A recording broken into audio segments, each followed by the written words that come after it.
S ಬೀದಿ ನಾಯಿಗಳಿಗೆ ಕಡಿವಾಣ ಹಾಕೋದ್ರ ಬಗ್ಗೆನೇ ಈಗ ದೇಶದಾದ್ಯಂತ ಚರ್ಚೆ ಆಗ್ತಾ ಇದೆ. ಸುಪ್ರೀಂ ಕೋರ್ಟ್ ಆದೇಶದ ನಂತರ ಅದರ ಬಗ್ಗೆಯೂ ಕೂಡ ಪರವಿರೋಧದ ಚರ್ಚೆ ಆಗ್ತಾ ಇದೆ.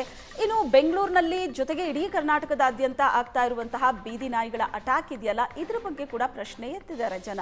ಸರ್ಕಾರ ಯಾಕೇನು ಕ್ರಮ ತಗೋತಾ ಇಲ್ಲ ಅಂತ. ಎಸ್ ಮೇಘನಾ, ಈಗ ಫೈನಲಿ ನಿಮ್ಮ ಪ್ರಕಾರ ಏನಾಗಬೇಕು ಅಂತ, ಯಾವುದೇ ಒಂದು ವಿಷಯ ಸಮಸ್ಯೆ ಆಗ್ತಾ ಇದೆ ಅಂದಾಗ ಅದಕ್ಕೊಂದು ಪರಿಹಾರ ಕಂಡುಕೋಬೇಕೇ ಹೊರತು ಪರಿಹಾರ ಹುಡುಕೋ ಮಾರ್ಗದಲ್ಲಿ ಅದೊಂದು ದೊಡ್ಡ ಇಶ್ಯೂ ಆಗಬಾರ್ದು, ಮತ್ತೊಂದು ಇಶ್ಯೂ ಆಗಬಾರ್ದು. ಸೊ ಏನಾದರೆ ಒಳ್ಳೇದು ಅಂತ ಅನ್ಸಿರಿ, ಸೊ ದ್ಯಾಟ್ ಜನ ಕೂಡ ಸೇಫ್ ಆಗಿರಲಿ, ನಾಯಿಗಳು ಕೂಡ ಅದ್ರ ಪಾಡಿಗೆ ಅದು ನೆಮ್ಮದಿ ಜೀವನ ನಡೆಸಲಿ. Sterilization, okay, vaccination drives, and bite cases, please let us know which dog. If there are sick dogs, ನಮಗೆ ಹೇಳಿ, ಅವ್ರಿಗೆ ಅಸೈಲಮ್ ಕೊಡಬೇಕು.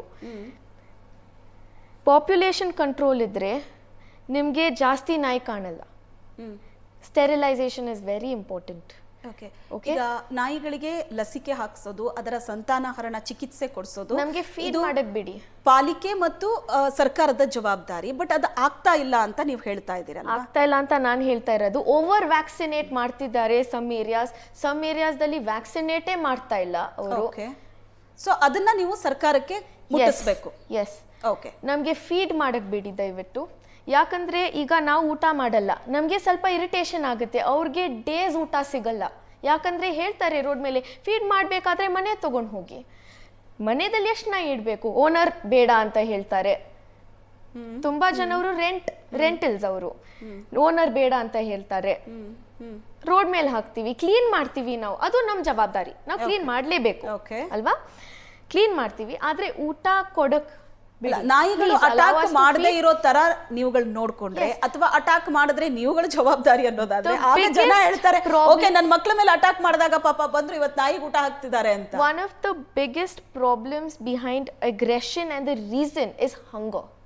Please let us feed, please let us cater to the dog.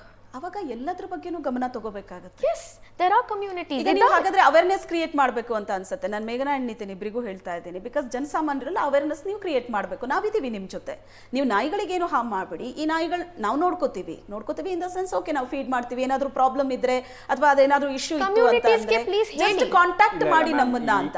But ನೀವು, ನಾನು ಹೇಳೋದು, ಒಂದು ಮಗುಗೆ attack ಮಾಡಿರುತ್ತೆ, brutally attack ಮಾಡಿರುತ್ತೆ, ಆ ಮಗುವಿನ ತಾಯಿ ಎದುರುಗಡೆ ನಿಂತು ಕೇಳೋವಾಗ ಪ್ರಶ್ನೆಗಳಿಗೆ ನಿಮಗೆ ಉತ್ತರ ಕೊಡೋದಕ್ಕೆ ನಾವು ಯಾವಾಗಲೂ ಕಣ್ಣಿಕ್ಕಾಗಲ್ಲ. ಸೊ ನಾನೇನು ಹೇಳ್ತೀನಿ ಅಂದರೆ, ಗೌರ್ಮೆಂಟ್ ಕೂಡ ಅವ್ರು ಮಾಡ್ತಾ ಇರೋದು, ಈಗ ಏನು ಪ್ರೊಸೆಸ್ ಮಾಡ್ತಾ ಇದ್ದಾರೋ ನೀಟಾಗಿ ಅದನ್ನು ಮಾಡ್ತಾ ಇದ್ದಾರಾ, ಇವಾಗ ಅದನ್ನ ಲಸಿಕೆ ಬರ್ತಾ ಇದೆಯಾ, ನೀಡ್ತಾ ಇದ್ದಾರಾ ಅಂತ ನೋಡ್ಕೊಂಡು ಮಾಡಬೇಕು ಅಂತ. ಮೇಡಮ್, ಅದಕ್ಕೆ ಈ ಪ್ರಾಣಿ ಪ್ರಿಯರು ನಮ್ಮ ಡಿ ಕೆ ಶಿವಕುಮಾರ್ ಅವ್ರನ್ನ ಮೀಟ್ ಮಾಡ್ಬೋದು, ಯಾವ ಥರ ಪ್ರೋಗ್ರಾಮ್ ಮಾಡ್ಬೋದು, ಯಾವ ಥರ ಅವೇರ್ನೆಸ್ ಕೊಡ್ಬೋದು ಅಂತ ಇವರು ಒಂದು ಭೇಟಿ ಮಾಡಿ ಎಲ್ಲ ಒಂದು ಮಾಡ್ಬೋದಲ್ಲ ಪ್ರಾಣಿ ಪ್ರಿಯರು, ಸಾಮಾಜಿಕ ಕಾರ್ಯಕರ್ತರು, ನೀವುಗಳನ್ನು ಸಾಮಾಜಿಕ ಕಾರ್ಯಕರ್ತರು ಎಲ್ಲರೂ ಹೋಗಿ ಮೀಟ್ ಮಾಡಿ ಬೆಂಗಳೂರು ಮಾಡ್ತೇವೆ ಅಂತ ನಮ್ಮ ಡಿ ಕೆ ಶಿವಕುಮಾರ್ ಸಾಹೇಬರು ಬಂದರು. ಬ್ರ್ಯಾಂಡ್ ಬೆಂಗಳೂರು ಅಂತೂ ಎಲ್ಲೂ ಆಗಿಲ್ಲ, ಬ್ರ್ಯಾಂಡಿ ಬೆಂಗಳೂರು ಆಗ್ತದೆ, ಇನ್ನು ನಾಯಿ ಬೆಂಗಳೂರು ಆಗುತ್ತೆ, ಈ ಗುಂಡಿಗಳ ಬೆಂಗಳೂರು ಆಗಿದೆ. ಅದಕ್ಕೆ ಸರ್ಕಾರ ಎಚ್ಚೆತ್ಕೊಂಡು ಇವಾಗಲೇ ಈ ಯಾರಲ್ಲ ನಮ್ಮ ಕೆಲ ರಾಜಕಾರಣಿಗಳು, ಕೆಲ ಅಧಿಕಾರಿಗಳು, ಕೆಲ ನಾಯಿಗಳು ಅಂತ ಅವ್ರನ್ನೂ ಕರಿಬೇಕು ನಾವು. ಯಾಕೆಂದರೆ ನಾಯಿ ದುಡ್ಡಲ್ಲಿ ಬದುಕ್ತಾ ಇದ್ದಾರೆ ಅವರು. ನಾಯಿ ದುಡ್ಡು ನಮ್ಮ ಟ್ಯಾಕ್ಸ್ ತೊಗೊಂಡು ನಾಯಿಗೆ ಊಟ ಹಾಕ್ತೇವೆ, ನಾಯಿ ನಡೀತೇವೆ, ನಾಯಿ ಸಂತಾನಹರಣ ಮಾಡ್ತೇವೆ ಅಂತ ಕೆಲ ಅಧಿಕಾರಿ ನಾಯಿಗಳು ಈ ಜೀವನನ ಬಿಡಬೇಕು. ಅದನ್ನು ಸ್ಟ್ರಿಕ್ಟಾಗಿ ಇವತ್ತು ನಾನು ಬ್ರ್ಯಾಂಡ್ ಬೆಂಗಳೂರು ಮಾಡ್ತಾರೆ ಅಂತ ತಗೊಂಡಿದ್ದೀನಪ್ಪ, ನಾನು ಇದನ್ನು ಮಾಡಿಸ್ತೇನೆ ಅಂತ ನಮ್ಮ ಡಿ ಕೆ ಶಿವಕುಮಾರ್ ಸಾಹೇಬರು ಮುಂದೆ ನಿಂತ್ಕೋಬೇಕು, ಸರ್ಕಾರ ಮುಂದೆ ನಿಂತ್ಕೋಬೇಕು. ಆವಾಗ ಮಾತ್ರ ಇದು ಕಡಿವಾಣ ಆಗುತ್ತೆ. ಯಾಕೆಂದರೆ ನಾಯಿಗಳನ್ನು ಎಲ್ಲದೂ ಅಟ್ಯಾಕ್ ಮಾಡಲ್ಲ. ಇವ್ರು ಹೇಳಿದಂಗೆ ಒಂದು ಅಟ್ಯಾಕ್ ಮಾಡೋ ನಾಯಿನ ಫಸ್ಟ್ ಫೈಂಡ್ ಔಟ್ ಮಾಡಿ ಅದನ್ನು ಒಳಗಡೆ ಬಂಧಿಸಬೇಕು. ಅವಾಗ ಏನಾಗುತ್ತೆ, ಕೆಲ ನಾಯಿಗಳು ಇವಾಗ ಪಾಯಿಂಟ್ ಓಕೆ, ಈಗ ಎಲ್ಲ ನಾಯಿಗಳು ಅಟ್ಯಾಕ್ ಮಾಡಲ್ಲ, ಕೆಲವು ನಾಯಿಗಳು ಅಟ್ಯಾಕ್ ಮಾಡುತ್ತೆ, ಅದನ್ನ ಗುರುತು ಮಾಡಬೇಕು. ಆಮೇಲೆ ನಾಯಿಗಳಿಗೆ ಲಸಿಕೆ ಹಾಕಿಸ್ಬೇಕು, ಅದಕ್ಕೆ ಸಂತಾನಹರಣ ಚಿಕಿತ್ಸೆ ಕೊಡಿಸ್ಬೇಕು, ಅಥವಾ ಏನೋ ಸಮಸ್ಯೆ ಇದೆ ಅಂದ್ರೆ ಆ ನಾಯಿನ ಬೇರೆ ಕಡೆ ಶಿಫ್ಟ್ ಮಾಡಬೇಕು, ಶೆಲ್ಟರ್ ಇರಬೇಕು, ಅದಕ್ಕಲ್ಲಿ ಮೂಲಭೂತ ಸೌಕರ್ಯ ಕೊಡಬೇಕು. ಸೊ ಇವೆಲ್ಲ ಆಗ್ಬೇಕಾಗಿರೋದು ಪಾಲಿಕೆಯಿಂದ ಮತ್ತು ಸರ್ಕಾರದಿಂದ. ಆ ನಿಟ್ಟಿನಲ್ಲಿ ಕೆಲಸ ಮಾಡಬೇಕು. ಪ್ರಾಣಿ ದಯಾ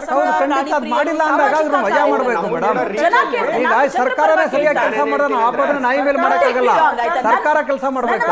ತಪ್ಪಾಗಿ ಅರ್ಥೈಸಬೇಡಿ, ಯಾಕಂದ್ರೆ ನಾನು ಜನರ ಪರವಾಗಿ ಮಾತಾಡ್ತಾ ಇದ್ದೀನಿ, ಜನ ಕೇಳ್ತಾ ಇರೋದು. ನಾವು ಜನ ಪರವಾಗಿನೇ ನೀವು ಒಂದು ತೀರ್ಮಾನಕ್ಕೆ ಬನ್ನಿ, ನಮ್ಮ ಮಕ್ಕಳು ನಮ್ಮನೆ ಜನ ಯಾಕೆ ಬಲಿಯಾಗಬೇಕು ಅಂತ ಜನ ಕೇಳ್ತಾರೆ. ಮೇಡಮ್, ಅದನ್ನ ಸರ್ಕಾರ ಮಾಡಬೇಕಾಗುತ್ತೆ. ನಾವು ಸರ್ಕಾರ ಮಾಡಿದ್ರು ಅಧಿಕಾರಿಗಳು ಹೇಳ್ತಿದ್ದಾರೆ ಅದ್ರ ಮೇಲೆ ಪ್ಲೀಸ್. ಆಕ್ಚುಲಿ ಇಶ್ಯೂ ಇದಕ್ಕಿಂತ ತುಂಬಾ ಜಾಸ್ತಿ ದೊಡ್ಡದು. First we should stop back yard breeding, illegal breeding, home breeding. Only licensed breeding should be allowed for pedigrees, not illegal breeding. Once ಅದಾಗುತ್ತೆ, ಬ್ರೀಡ್ ಮಾಡೋ ಜನ ಕಮ್ಮಿ ಇರುತ್ತೆ, ಪೆಡಿಗ್ರೀಸ್ ಕಮ್ಮಿ ಇರ್ತಾರೆ. ರೋಡಲ್ಲಿರೋ ನಾಯಿನ ಅಡಾಪ್ಟ್ ಮಾಡ್ತಾರೆ ಜನವರು ಅಲ್ವಾ. So breeding, illegal breeding stop ಮಾಡಿ ಲೈಸೆನ್ಸ್ ಬ್ರೀಡಿಂಗ್ ಸ್ಟಾರ್ಟ್ ಮಾಡಬೇಕು. ಆ್ಯಂಡ್ ಅಡಾಪ್ಷನ್ ಅಪೀಲ್ಸ್, ಜನ ಅವ್ರು ಅಡಾಪ್ಟ್ ಮಾಡಬೇಕು. ಸೊ ಪಾಪ್ಯುಲೇಷನ್ ಕಮ್ಮಿ ಆಗುತ್ತೆ ಇದರಲ್ಲಿ. ಬ್ರೀಡರ್ಸ್ನ ಫಸ್ಟ್ ನೀವು licence breeding only, sterilization for indies, okay, adoption, people should adopt indies. That is very important. There is no difference between a breed and an indie. In fact, indies ನಮ್ಮ ಹತ್ರ ಏನಿದೆ, smart ಆಗಿದ್ದಾರೆ, adapt ಮಾಡಬೇಕು. Okay, that is the biggest issue. That is why population is increasing, because everybody are breeding dogs now. Okay, that needs to stop. ಅಲ್ಲ, ಅದು madam bread ಇವ್ರು ಹೇಳ್ತಾ ಇರೋದು ಬ್ರೀಡಿಂಗು ಅಂತ. ಕೆಲವು ಬ್ರ್ಯಾಂಡ್ ಅವ್ರು ಚೆನ್ನಾಗಿ ಮಾಡ್ಕೊಂಡು ಬೇರೆ ರೀತಿ ವ್ಯವಸ್ಥೆ ಇದೆ. ಈ ಬೀದಿ ನಾಯಿಗಳನ್ನ ಯಾರು ಬ್ರೀಡ್ ಮಾಡ್ತಾ ಇಲ್ಲ. ಬೀದಿ ನಾಯಿಗಳನ್ನ ಯಾರು ಬ್ರೀಡ್ ಮಾಡ್ತಾರ ಅಂತ ಗೊತ್ತಿಲ್ಲ, ಅದನ್ನ ಯಾರು ಮಾಡ್ತಾ ಇಲ್ವಲ್ಲ. ಬೀದಿ ನಾಯಿಗಳನ್ನ ಈಗ ನೋಡಿ, ಬೀದಿ ನಾಯಿನೆಲ್ಲ ಮಾಡ್ತಾ ಇಲ್ಲ, ಜಾತಿ ನಾಯಿ ಅಂತ ಮಾಡ್ತಾ ಇದಾರೆ ಅಂತ ಹೇಳ್ತಾರೆ. ಅದು ಇವರು ಇಲ್ಲ, ಬೀದಿ ನಾಯಿಗಳನ್ನೆಲ್ಲೂ ಬ್ರೀಡ್ ಮಾಡ್ತಾ ಇಲ್ಲ. ಅದೇ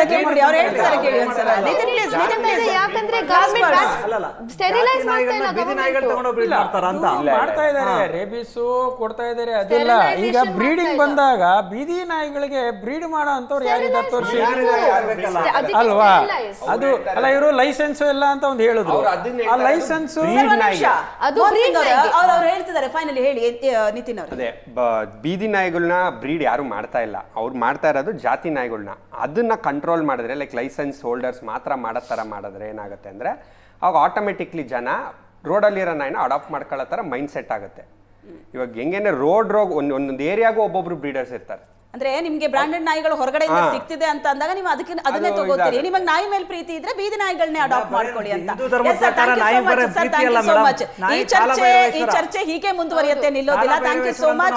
ಸರ್ಕಾರ ಯಾವ ವಿಷಯದಲ್ಲಿ ಗಮನ ತಗೋಬೇಕು ಅನ್ನೋದ್ರ ಬಗ್ಗೆ ಪ್ರಾಣಿ ಪ್ರಿಯರು ಈಗಾಗಲೇ ಹೇಳಿದ್ದಾರೆ. ಜನಗಳಿಗೆ ಯಾವ ರೀತಿ ಸಮಸ್ಯೆ ಆಗ್ತಾ ಇದೆ, ಸಾಮಾಜಿಕ ಕಾರ್ಯಕರ್ತರು ಕೂಡ ಅದ್ರ ಬಗ್ಗೆ ಬೆಳಕು ಚೆಲ್ಲಿದ್ದಾರೆ. ಒಟ್ನಲ್ಲಿ ಜನರಿಗೂ ಸಮಸ್ಯೆ ಆಗಬಾರ್ದು, ಪ್ರಾಣಿಗಳು ಕೂಡ ಅದ್ರ ಪಾಡಿಗದು ನೆಮ್ಮದಿಯ ಜೀವನ ನಡೆಸೋ ಹಾಗಾಗಬೇಕು. ಸರ್ಕಾರದಿಂದ ಏನೆಲ್ಲ ಕಾರ್ಯಕ್ರಮಗಳಿದೆಯೋ ಬೀದಿ ನಾಯಿಗಳಿಗೆ ಸಂಬಂಧಪಟ್ಟ ಹಾಗೆ ಆ ಕಾರ್ಯಕ್ರಮಗಳನ್ನ ಸರ್ಕಾರ ಕೂಡ ನಿಭಾಯಿಸಬೇಕಾಗತ್ತೆ. ನನ್ನ ರಿಕ್ವೆಸ್ಟ್, ಒಂದು ಸರ್ಕಾರಕ್ಕೆ ಮನವಿ ಮಾಡಿ, ಸೊ ದ್ಯಾಟ್ ಈ ಸಮಸ್ಯೆ ಬಗೆಹರಿಲಿ, ಜನ ನೆಮ್ಮದಿಯಾಗಿ ರಸ್ತೆಯಲ್ಲಿ ಓಡಾಡೋ ಹಾಗಾಗ್ಲಿ. ಈ ಚರ್ಚೆಯನ್ನ ಇಲ್ಲಿಗೆ ಮುಗಿಸ್ತಾ ಇದ್ದೀನಿ. Thank you so much.